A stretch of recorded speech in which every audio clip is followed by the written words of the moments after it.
Kamakoti originals நண்பர்களுக்கு இந்த குரியக்கோஸ் ரங்காவின் சிறந்த வணக்கங்கள். இன்றைக்கி நம்ம பேச போகிற டாபிக் கோவிலை நீயே கட்டு அப்படின்னு பெரியவா சொன்னது. இந்த விஷயத்தை சொன்னவர் நங்கநல்லூர் ஜே.கே. சிவம் சார், பேசும் தெய்வங்கிற இதுலேருந்து. தென்னிந்தியாவில் தமிழக கடற்கரையில் குடிகொண்டுள்ள ஒரே மகாலட்சுமி ஆலயம் சென்னை பெசன்ட் நகரில் இருக்கிற அஷ்டலக்ஷ்மி ஆலயம். இந்த அபூர்வ ஆலயம் கிடைக்கிறதுக்கு முக்கியமான காரணம் மகாபெரிவா. ஓம்கார கஷேத்திரம் அப்படின்னு பேருண்டு. அதுபோல் ஸ்ட்ராங்க விமான கோவில் திருக்கோஷ்டியூரில் இருக்குது. மற்ற இடங்கள்லாம் மதுரை கூடலழகர் கோவில், காஞ்சியில் இருக்கிற திருத்தலங்கள், வைகுண்டநாதர் ஆலயம், உத்திரமேரூரில் நின்றான் இருந்தான் கிடந்தான் ஆலயம், அஷ்டலட்சுமி ஆலயம் 3 அடுக்கு மாடி. இங்கேயும் மகாவிஷ்ணு நின்றான் கிடந்தான் கிடந்த மாதிரி அதே மாதிரி அருள் பாலிக்கிறார்.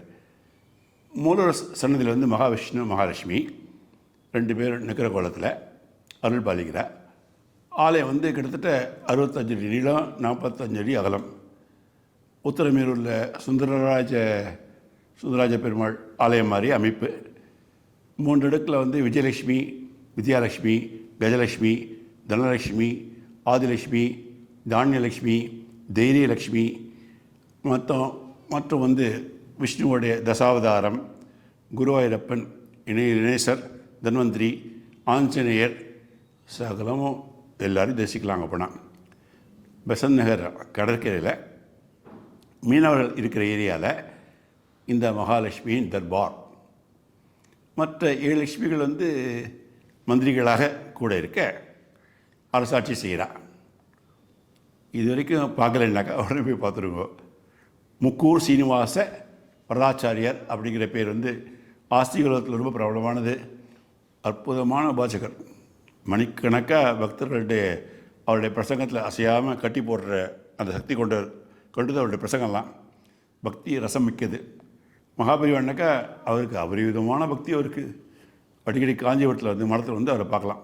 அவரை முக்குவரில் பார்த்துட்டா மகாபெரிவா முகத்தில் ஒரு தடி பிரசந்தம் ஒளிவிடும். ஸ்ரீ வைஷ்ணவர் சைவர் அப்படிங்கிற பேதமே 2 பேருக்குமே இருக்காது. அவருக்கு பம்பாய் மகாலட்சுமி கோயிலில் பார்த்ததுலேருந்து, தரிசனம் பண்ணதுலேருந்து, சின்னதாக நம்ம ஊர்லேயும் மகாலட்சுமி ஆலயம் அமையணும், அப்படி இருந்தால் சுபிக்ஷம் தாண்டவம் ஆடும் அப்படின்னு அவருக்கு தோணித்து. மகாபெரிவாளுடைய தீவிர பக்தர். பேச்சுவாக்கில் ஒரு நாளைக்கு, பெரியவா ஏற்பாட்டில் எல்லாத்தையும் நம்ம ஆத்துலேயும் இதுலேயோ மகாலட்சுமி கோயில் இருந்தால் ரொம்ப நல்லா இருக்கும்னு தோன்றுறது எனக்கு, மெட்ராஸ்லேயும். இப்படியே நீயே கட்டிடலாமே அதை அப்படின்னுட்டார். பெரியவா என்ன சொல்கிறது, நானா அப்படியே ஒரு குடும்பத்துக்கு ஒரு வீடு கட்டவே முடியலனால நான் எப்படி கோயில் கட்டுறது அப்படின்னாரு பெரியவா தமாஷுக்கு பண்ணுற சொல்கிறாமல் இருக்குது. என் மனசில் இருக்கிற அபிலாஷையை சொன்னேன், அவ்வளோதான் அப்படின்னார். அதெல்லாம் இல்லை, நீ தான் கட்ட போகிற, உன்னால் முடியும், எல்லா ஏற்பாடும் நீ தான் பண்ண போகிற, மேற்கொண்டு பண்ண வேண்டியதை பண்ண ஏற்பாடு பண்ண போ அப்படின்னு சொல்லிட்டார். முக்கூர் சாரை மகாலட்சுமி ஆலயம் சமுத்திரத்தில் இருக்கணும்னு நினச்சார். பார்க்கடலை உதிச்சவ சமுத்திரராஜதனே ஆலியாவை ஆல்ரெடி பக்கத்தில் எடுத்துட்டார், கிடைக்கல. யாரோ ஒருத்தர் பெசன்ட் நகர் பக்கத்தில் ஒரு 8 ஏக்கரா நிலம் இருக்குது தரேன் அப்படின்னார். கோயில் கட்டாங்கனால ஒரு ஏக்கரா 5000 கொடுத்தா போதும், மொத்தம் 40,000 ரூபா தேவை, எங்கே போகிறது பெரியவாள்கிட்ட சொன்னார். அப்போ தான் state bank of Hyderabad manager நான் பணம் ஏற்பாடு பண்ணுறேன், கொஞ்சம் கொஞ்சமாக கொடுத்துருங்கோ அப்படின்னுட்டார். எந்த கண்டிஷனும் இல்லாமல் சுலபமாக நிலம் கிடச்சிடுத்து. கோயில் எப்படி இருக்கணும் அப்படின்ட்டு பெரியவாள்கிட்ட அட்வைஸ் கேட்டார், அறிவுரை. மகாலட்சுமியை சுற்றி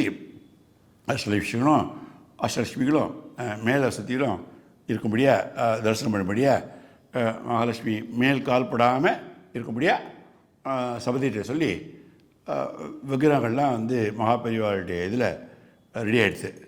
ஒவ்வொரு லட்சுமி எப்படி இருக்கணும், உருவம்லாம் மகாலட்சுமி உருவம் எல்லாம் பெரியவா பார்த்து அப்ரூவ் பண்ணிட்டார். கல்கி சதாசிவத்தை கூப்பிட்டார். சபதிகிட்ட கூடி சொல்லி ஒரு மகாலட்சுமி படம் வரைய சொல்லி அதை பெரியவா கல்கி நிறுவன முதலாளி சதாசிவத்தை கொடுத்தார். இந்த படத்தை வந்து கல்கியில் போடுங்கோ அப்படி படத்தை கொடுத்தார். படம் நிறையா பிரிண்ட் பண்ணுங்கோ. லக்ஷ்மி படத்துக்கு வந்து கீழே வந்து வீட்டுக்கு அஷ்டலக்ஷ்மி, மெட்ராஸுக்கு மகாலட்சுமி அப்படின்னு சொல்கிறார். காஞ்சி பெரியவா அனுகிரகத்துடன் சொல்லி பெரியவா வந்து எக்ஸ்ட்ராவாக சேர்த்துட்டார் சதாசிவம். படம் வந்து 11 ரூபாய்க்கு பண்ணியாச்சு ஒரு படம். முக்கூர் சீனிவாசாச்சாரியார் ஃப்ரெண்டு வந்து கோயம்புத்தூர் லக்ஷ்மி மினிஸ்டருடைய சொந்தக்காரர் ஸ்ரீ தேவராஜ நாயுடு. அவருடைய கடவுள் நம்பிக்கை அவருக்கு கிடையாது தேவராஜ நாயுடுக்கு. அவர் லக்ஷ்மி படம் கேட்டார். 2 படம் கொடுத்தார் முக்கூர். நான் இந்த படத்தை கேட்டது காரணம் எழுதி தெரியுமா? தேவராஜ நாயுடு தெரிய சொல்லுங்க. காஞ்சி பெரியவா அனுகிரகத்துடன்னு போட்டிருக்கா, அதுக்காக தான் வாங்கியிருக்கேன் நான் அப்படின்னு சொன்னார் அவர். கோயில் கட்டுற முழு செலவையும் தேவராஜ நாயுடு எடுத்துட்டார். அப்படியே காற்றுல பறந்தார் முக்கூர். பெரியவாட்ட விஷயத்தை வந்து சொன்னார். அடுத்தது யார் யாரோ பணம் தந்தா கோவில் கிடுகிடுன்னு படம் எடுத்து விருன்னு சூப்பராக கோயில் கட்டி முடித்து சம்பளத்துக்கு வந்து முக்கூர் சீனிவாசர் வந்து பெரியவாளையே கூப்பிட்டா. பெரியவா ஒத்துக்க மாட்டேன்ட்டார். நீ தான் கட்டின கோயிலை வைஷ்ணவ ஆச்சாரியாரை கூப்பிட்டு சந்தோஷம் பண்ண செய்ய தான் கரெக்டாக இருக்கும். அப்படி அகோபில மடம் ஜீயரியே அகோபிலம் ஜீயரியே அழைக்கலாம் அப்படின்னு யோசனை சொன்னார் பெரியவா. உடனே அவரும் வந்து அகோபிலம் ஜீயரும் அவரும் ஒத்துட்டார் ஜீயர். ஆனால் மகாலட்சுமி ஆலயத்தில் மகாவிஷ்ணு இல்லாமல் தனியாக மகாலட்சுமி ஸ்தாபனம் செய்கிறது ஏற்றுக்கூடியதில்லை அப்படின்னு அவர் சொல்லிட்டார். சம்பரோஷ ஏற்பாட்டிலே செஞ்சாச்சு. இன்னும் 1 வாரம் தான் இருக்குது, காலம் இருக்குது. எங்கே போகிறது மகாவிஷ்ணுக்கு? முக்கூர் மகாபெரிவாட்ட ஓடி வந்து நிலைமையை சொன்னார். உடனே பெரியவா இந்த மாதிரி சொல்கிறா சத்பதியை கூப்பிட்டு சொல்லி 1 வாரத்துக்குள்ளே மகாவிஷ்ணு வந்து சேர்ந்துட்டார். அவரே மகாலட்சுமி சன்னதியில் ஸ்தாபிச்சு ஸ்தாபனம் ஆகிடுச்சு. 1976 வருஷம் ஏப்ரல் மாதம் 5ஆம் தேதி அன்றைக்கி கும்பாபிஷேகம் ஆனது. அஷ்டாங்க விமானம் கொண்ட அந்த கோயில் உருவான மிகவும் காரணமாக இருந்த உருவப்படம் வந்து பெரியவாளுடைய உருவப்படம் வந்து அந்த கோயில் வைக்கப்பட்டது. அனுஷ பூஜையில் நடக்கும். பிரசாதம் வந்து ராத்திரி கோயில் முடிஞ்சு அங்கேருந்து காஞ்சிபுரத்துக்கு வந்து ராத்திரி 11 மணி 11:30 மணி வாக்கில் கொடுக்குற வழக்கம். அவர் வெயிட் பண்ணுவார் பிரசாதத்துக்கு. மார்கழி மாதத்தில் ஆண்டார் திருப்பா சொல்கிறதோட மணிவாசகர் திரும்பவே சொல்லணும் அப்படின்னு மகாபெரிய யோசனை சொன்னார். முக்கூர் சீனிவாச வரலாசி நானே சொல்கிறேன் அப்படின்னு சொல்ல ஆரம்பித்தார். இதை எதிர்த்து சில பேர் கல்லெல்லாம் வீசினான். அடிபட்டுட்டே பெரியவாட்ட வந்து விஷயத்தை சொன்னார் முக்கூர். இந்த மாதிரி மேற்கொண்டு திருவண்ணம் பசங்க செய்ய வேண்டாம்னு நினைக்கிறேன் அப்படின்னு. அதுக்கெல்லாம் கவலைப்பட வேண்டாம், நீ சிறந்த பக்தன், என்ன அந்த ஸ்தானத்துக்கு வசந்துட்ட, நீ சிறந்த பக்தர்கள்லாம் வந்து லிஸ்ட்டில் சேர்ந்துட்ட, நீ பக்தன்னா அடிபட்டு தானே ஆகணும் அப்படின்னு அவர் சாமி உற்சாகப்படுத்திட்டார். அதுக்கப்புறம் மாணிக்க வாசகர் அவர் போன்ற சிலர் பக்தர்கள் அனுபவித்த துன்பங்கள் கஷ்டங்கள்லாம் பற்றி சொன்னார் பெரியவா. முக்கூர் வந்து தொடர்ந்து உபதேசம் பண்ண பயங்கர முக்கூர் சீனிவாசாச்சாரியர் வந்து நிறைய மோதிரங்கள்லாம் போட்டுப்பார், நிறைய செருப்புகள்லாம் வாங்கி எங்கேயும் போட்டுப்பார். ஒரு முறை மகாபெரிவாள் தேசத்துக்கு இருக்க புது செருப்போட போனவர் வந்து வாசலில் வந்து அதை மறைவாக எங்கே வைக்கலான்னு சொல்லிட்டு இடம் தேடி இருக்கார் புது செருப்பு. அதுக்கப்புறம் தான் உள்ளே வந்தார். பேச்சுக்கு நடுவில் மகாபெரிவா வந்து, ஏன் சீக்கிரமாக உள்ளே வரல, நீ உனக்காக காத்துட்டுருந்தேன் நான், நீ ஏற்கனவே வந்துட்டு தான் சொன்னா, வாசல் என்ன ப்ராப்ளம் அப்படின்னாரு.